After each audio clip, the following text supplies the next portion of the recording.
Question for Corbett. I am really confused by the climate debate. I understand the university types are only looking after their careers, and so dissent is virtually non-existent, but it's hard to believe so few have the balls to tell the truth. Is it because it's so hard to find evidence to refute, or what is it? Also, it troubles me that big losers in climate change is the fossil fuel industry, which have gone out of their way to obfuscate and derail climate research. Why would they spend billions on counter-propaganda if it were all a hoax? All right, thank you for the question, Craig.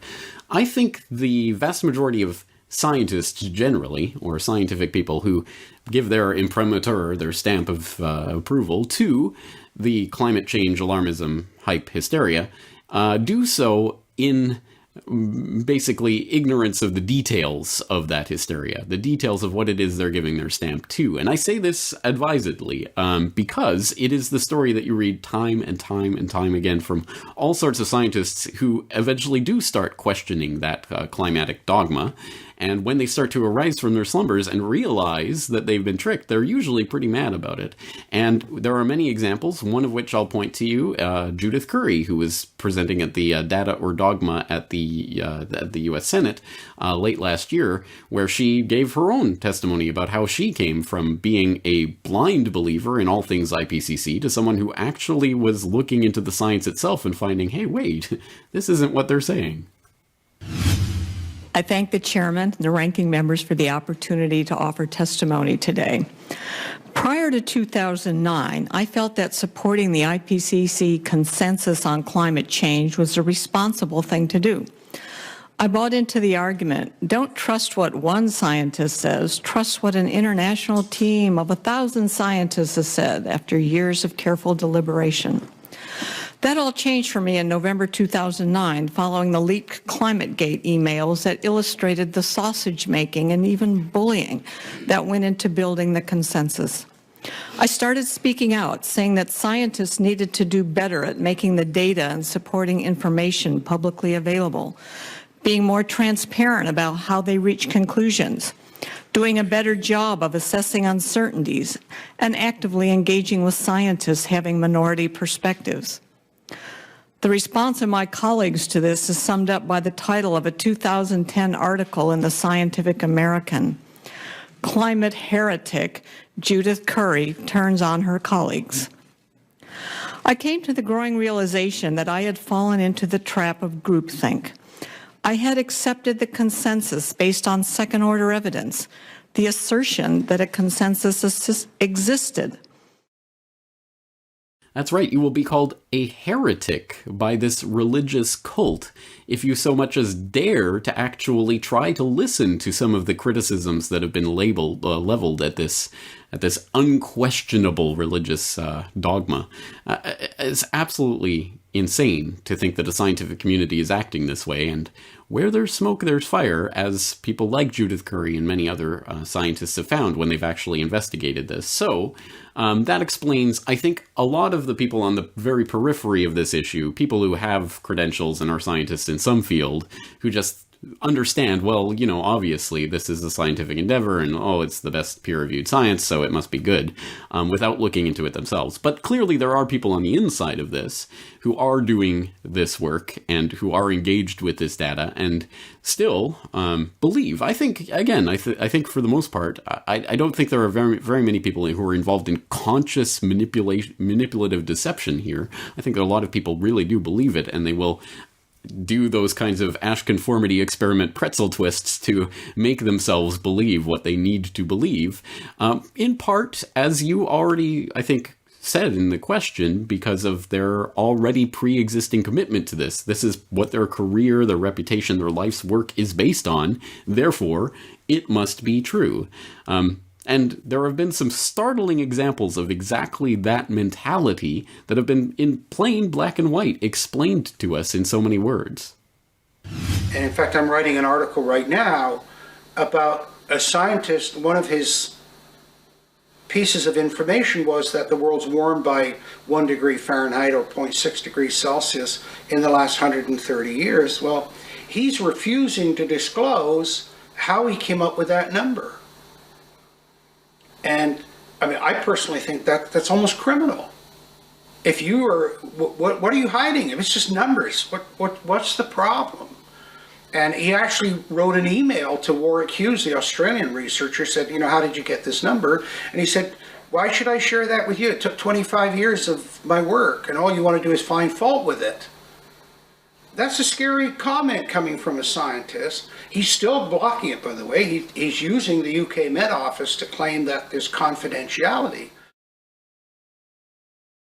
Yes, no, you can't make that up. That is an actual, real, direct quote from an email that was sent to Warwick Hughes on February 21st, 2005. Quote, "We have 25 or so years invested in the work.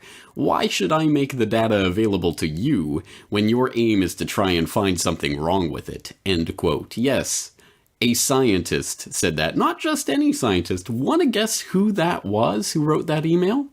Phil Jones of the Climatic Research Unit of the East Anglia University. Why does that ring? Oh, that's right, because a few years later, ClimateGate. And we got to see the inside details of their deliberations, including the fact that, yes, they literally broke the law in trying to hide this data from the public, and the only reason they weren't prosecuted is because of statute of limitations. Amazing, incredible stuff that's being done on the scientific side of things by people who not only should know better, but do know better, and are doing it because they have 25 years invested in this work. Why should I make it available to you? So that's the scientific side of this. But the other side that you raise is the big one, because everyone will, or 99.9% of people, if you go out on the street and take a poll, will say, absolutely, yeah, of course. I mean, there's climate science, and then there's this climate quackery of people who question that, who are all funded by big oil. I have yet to receive a paycheck, but anyway. And that's how it lines up. As you say in that question, Craig, billions are invested in this counter propaganda. Actually, I might need a citation on that one. When you really start peeling back the layers of this, it's not very difficult, and you find it is the exact opposite of what we've been taught. I'll throw in some links here. Here's a link to a long list of warmist art organizations. Scientists haul in huge money from big oil and heavy industry that mentions such things as the Climate Research Unit, taking money and grants from BP in their Arctic marginal seas exploration operations. The Sierra Club with taking money from Aubrey McClendon, CEO of Chesapeake Energy. The Delhi Sustainable Research Development getting money from Rockefeller Foundation and Oil and Natural Gas Corporation of India. The Berkeley Earth Surface Temperature Team getting money from the Kochs and the Ann and Gordon Getty Foundation. The 350.org getting money from the Rockefeller Brothers Funds, the the Union of Concerned Scientists getting money from Chevron and BP Amoco and others, Climate Institute getting money from American Gas Foundation, the Rockefeller Brothers Fund, Shell Foundation. The list goes on and on and on and on. Another one that came out recently was a very interesting story about Inside Climate News that was trying to spread this Exxon New hashtag, talking about a scandal that quickly imploded on itself. They have deep ties to the Rockefeller Brothers Fund, including a publisher who was a consultant for the Rockefeller Brothers Fund, but insisted they had no editorial ties to Rockefeller. Rockefellers had nothing to do with what Rockefellers promised access to publisher of Inside Climate News emails show. The World Wildlife Foundation, deep, intimate historical ties to Shell Oil. Of course, WWF founded by Prince Bernhard of the Royal Dutch Shell family. That's the Royal Dutch family. Etc. On and on and on and on. Let's give it a specific example from an article, There's Big Money in Global Warming Alarmism. Quote, "Yes, oil giants aren't foolish. They want to benefit and also don't want to suffer from the mania that surrounds all things climate change. Their activities are often mercenary.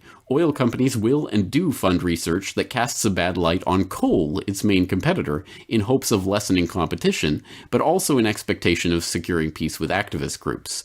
For instance, ExxonMobil recently pledged to give Stanford University up to $100 million in grant money over 10 years to support climate and energy research.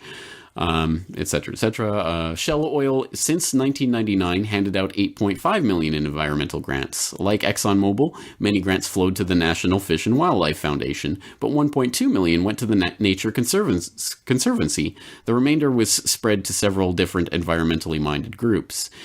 According to the Washington Times, British Petroleum regularly gave to several environmental groups such as Nature Conservancy, the World Wildlife Fund, the World Resources Institute, various branches of the Audubon Society, the Wildlife Habitat Council. It's important to understand that these groups accepted the money BP gave them.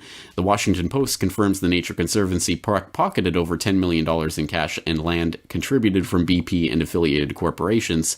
Joanne Nova has documented the massive amount of money pouring from government into the pockets of individuals and groups associated with the environment. The U.S. government alone has provided over $79 billion since 1989 on policies related to climate change, including science and technology research, foreign aid, and tax breaks.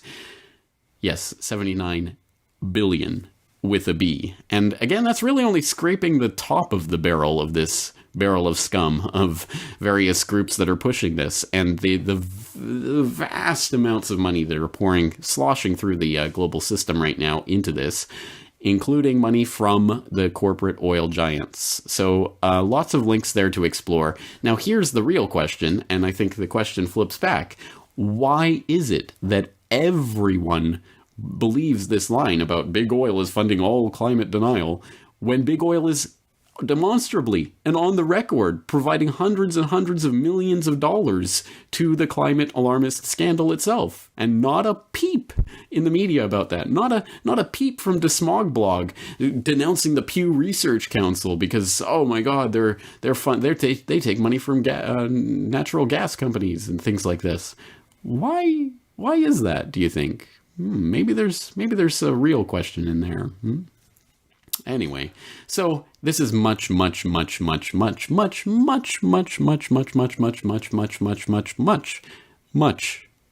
deeper and different than is ever presented in the establishment fake news. And again, I think there's a reason for that. Obviously, much more on this to come. Stay tuned.